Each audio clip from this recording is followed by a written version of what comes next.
just... Bij de volgende vraag. Wouter, opnieuw is eerst aan de beurt. Wat weet je over de Vijver Media? De vijver, hengelsport, eenden, zwanen, reigers, vissen... Vissen... Woestijnvis. Woestijnvis, heel goed. 4 en 5. 4 en 5 is ook goed. Voor de mannen? Dat is niet, nee, dat is niet goed. Dat is niet goed. 3 trefwoorden moet je vinden, John. Beurt is aan jou. De slimste mens. Dat is mooi gezegd, maar dat zoeken we niet. Telenet. Telnet, dat is wel goed. Nog 2 trefwoorden. New shareholder. Nieuwe aandeelhouder is ook goed. Nog 1 trefwoord moet je vinden. Oscar. Nee, niet Oscar. Is het gebeurd? Het is vast en zeker gebeurd. Want de deal is rond. Telenet wordt de nieuwe mede-eigenaar van Vijver Media. So for us, Twitter is one of the easiest and most direct channels to connect our stories with the world. And the good thing is that it really has become a platform at scale. So with the 3 accounts on a monthly basis, we serve around 3 million impressions. So we really believe that it's a good channel and it's an essential channel for what we do in communication. Second part is engagement. We really have seen in several campaigns that Twitter can really be an engagement platform as well. So this is an example within the entertainment space. It's the Choose Sides campaign, which was the campaign that we did together with friends from these days, YNR, for the launch of Season 5 of Game of Thrones.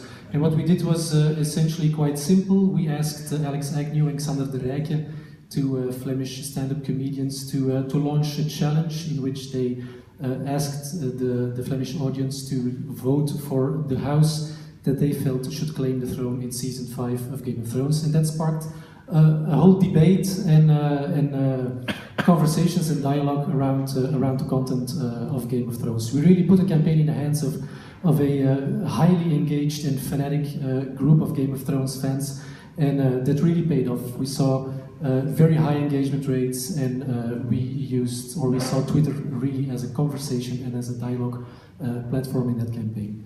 And last but not least, it has been mentioned before by Bruce, I believe.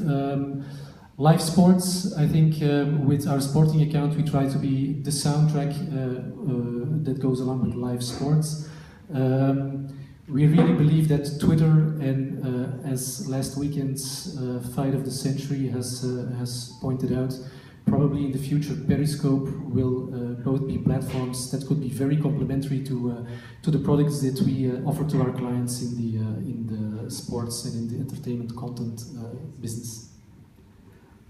Cool. So we've been talking a lot about the media integration now.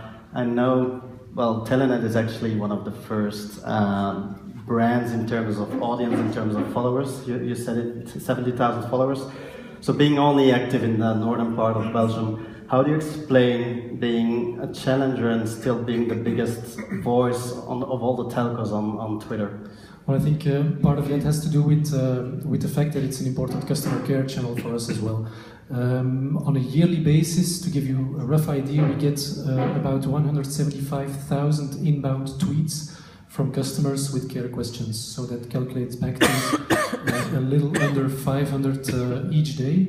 So that's a lot of questions, and we really made the choice to take those questions really at heart and to really go into dialogue with those people, because we have a firm belief that every customer dialogue, even if it starts from a negative starting point, which is often the case in customer care questions, can be turned into a positive conversation and can create ambassadors for life. So this example shows how relentless and how dedicated we are in that. So we don't stop when the service question has been answered. If the person in question wants to talk to us about spaghetti, we go along with that, and we'd be happy to talk about spaghetti with our customers. Okay, last question then. We often talk together about how you can use Twitter as a test platform for different objectives. What's your vision and Telenet's vision on using Twitter as a test platform?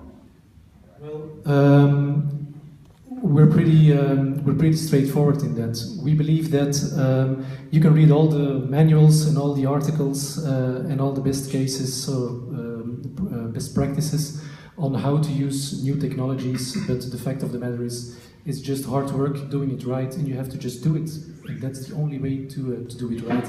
So that's actually why we try to be fast, try to be early in using new features and new technologies, and that's actually also the reason why we're now pretty fanatic about Vine and having a lot of fun with it, and have starting to use or to test with Periscope, etc. So we believe that you should move early because you know you will fail in the beginning, but you might as well fail when you know not too many people are watching. So that's why we do it that way.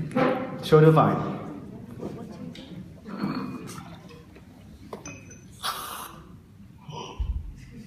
Six seconds.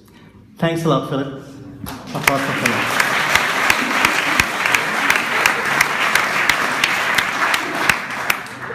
Now moving over to Deirdre. Deirdre and I, of